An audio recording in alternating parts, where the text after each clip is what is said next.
This video is brought to you by Practical Music Theory for the Rock Guitarist, my new book, which is a comprehensive guide to all aspects of music theory necessary for playing rock guitar. From blues to the cycle of fifths, from understanding and using modes to choosing the right notes for a melodic solo, from pentatonic scales to chord construction and keys. It's all covered in a clear and concise manner. With accompanying video demonstrations, jam tracks and tabs, you'll learn to use the knowledge you gain in accessible ways that make sense for less than the cost of a few guitar lessons. Check out the link in the description for more details. Hello chaps, welcome once again to John Robson Guitar Tuition. As always, I do hope you're well. It's all about this guitar again today, this PRS that you possibly saw me unboxing and giving a first impressions kind of take on it on Thursday. It is the Paul Reed Smith SE CE24 Standard Satin. Or put it another way, it's the cheap one, the cheapest PRS SE that you can find at the moment. These, if you can find one, because at the time of recording this video, they're pretty much sold out everywhere, and I just managed to snag one. Not, it has to be said, in what would have been my first choice of colour, but, you know, it is what it is. I managed to snag one, and I thought I'd take a look at it, and when I unboxed it on Thursday, I said that today, Sunday, we're going to be doing a bit of a kind of deeper dive on it and hearing what it sounds like in a mix, weights and measures and all that sort of stuff. So let's get straight to it.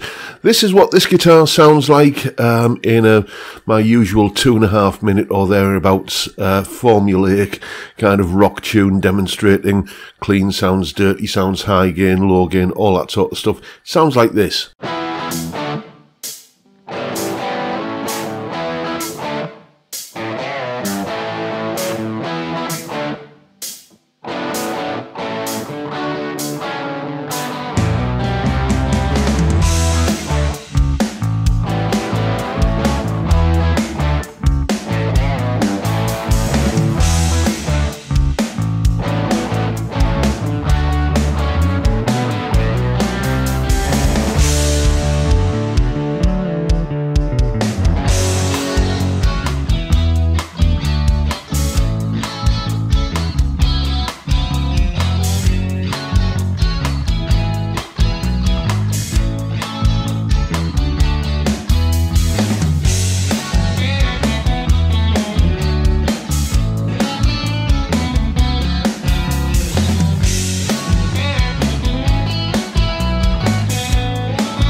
And as always, you'll find a full tab for that piece of music in both Guitar Pro and PDF formats, along with a clip of me playing it and a jam track to play along with yourself. That's all up on my Patreon page. There's the address, link in the description.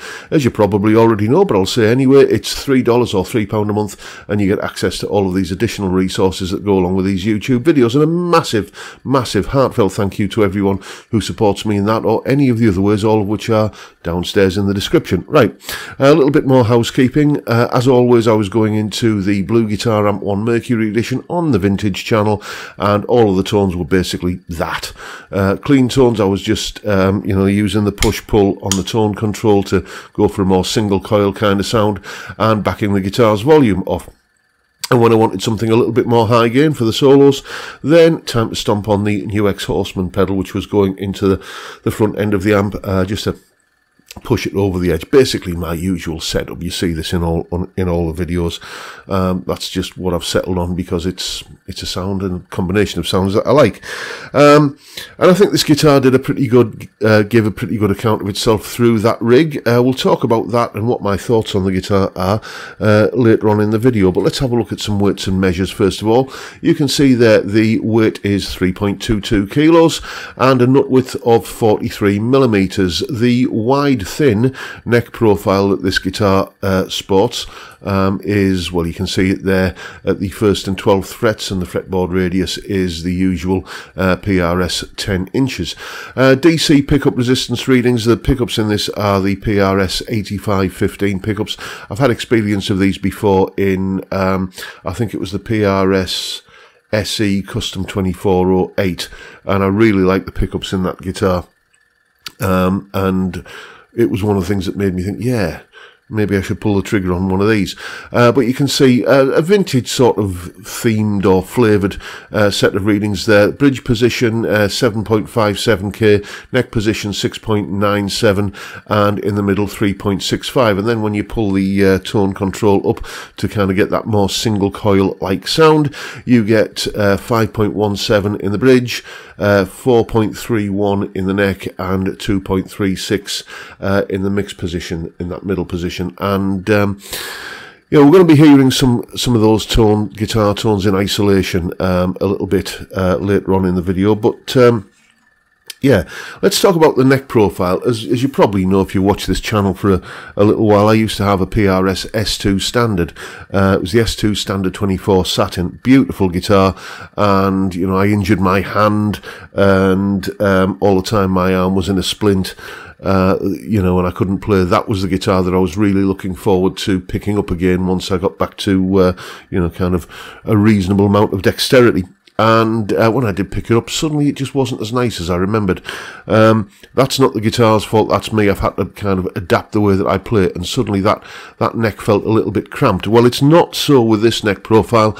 This is the wide, thin neck profile, and that along with the pickups, the 8515 pickups, which I like the sound of, the slightly wider neck, and the price, it has to be said, were the things that attracted me to pulling the trigger on one of these guitars. It has, of course, got the PRS racing pigeons going up and down the neck. It wouldn't be my first choice, neither would the colour. I was wanting this guitar in the vintage cherry, but just finding any guitar, any one of these guitars in stock anywhere became a bit of a struggle. So when I saw this one, I thought, yeah, just grab it. The birds, as I've said, aren't to my taste, but on a guitar like this that doesn't look ostentatious and over the top and, kind of gaudy and vulgar, ostentatious, perhaps, it does have that whiff of a stripped down blue collar kind of working guitar. I think it just about carries the birds off. I know I'm getting a little bit obsessive about them, but it's just, I know some people are going to say, you bought a PRS with the bird inlays and you said you don't like them. Well, sometimes a compromise is required. But on this guitar, they don't kind of annoy me as much as they do on some of the more blingy looking models that Paul Reed Smith put out. Anyway, yeah, I'm really liking this guitar straight out of the box. When I got it on Thursday, if you saw that video, it was nicely set up. It wasn't in tune. Where was it? I bought it from Sound Effects in Ormskirk. They had, for some inexplicable reason, just slackened all the strings off to completely loose in order to ship it. I've never had that from a guitar shop before, but they did. Anyway, I tuned it up, and the setup is is fine. There are no dead spots anywhere on the neck, no fret buzz, no bends choking off, nothing like that.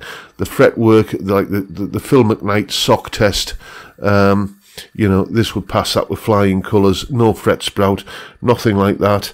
Beautifully cut nut. It's just all kind of there. Someone's paid attention to detail and it shows. I mean, don't get me wrong, the guitar does feel like it's been, you know, built down to a price. You know, one thing that I'm probably going to do is roll the fretboard edges at some point, probably when it's ready for a string change, because it's easier to do with the strings off, isn't it? Just roll them. I've done a video on that in the past. It's just a little nice, easy little mod that makes your guitar feel much more played in and high end. And if you play one of the, you know, the USA-made PRSs, they tend already to have that kind of feel going on. So, you know, that is one area where, you know, they haven't done that in the factory, and that's a cost saving that can be passed on. The other thing is, of course, the satin finish. You know, I'm told, correct me if I'm wrong in the comments, I'm told that is a more budget-conscious finish to do on a guitar, but I prefer that anyway. You know, I prefer the kind of satin, woody feel of a guitar. Some guitars, you pick them up and, you know, just the tactile experience. You can't tell if you're holding something made from timber or something made from carbon fibre. This guitar definitely feels like it's, you know, made from a lump of tree that's been kind of carved and shaped into, you know, something that is guitar shaped. I was talking about the pickups earlier. Yeah, as I said in that thing when I was talking about the amp that I used there, the Blue Guitar Amp 1, and just kind of controlling everything from the volume and tone controls. I just want to kind of go through that a little bit here. Now, earlier on, I filmed just a little bit of me noodling around with the volume and tone controls to get a variety of different sounds, and also just how bulletproof is the trem. Does the tuning return to you know, to stable after some kind of wiggling around with the whammy bar? Well, let's have a listen.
So a wide range of sounds there, I think you'll agree, just from the controls on the guitar. At no point there did I change channel on the amp or use any kind of pedal. That was all, as you could see, just me fooling around with pickup selector, volume, tone, push-pull, and so on. You know, that kind of power chordy bit at the beginning there, I'm not going to say it sounds exactly like a Les Paul, but it would fit in a Les Paul shaped hole in a mix.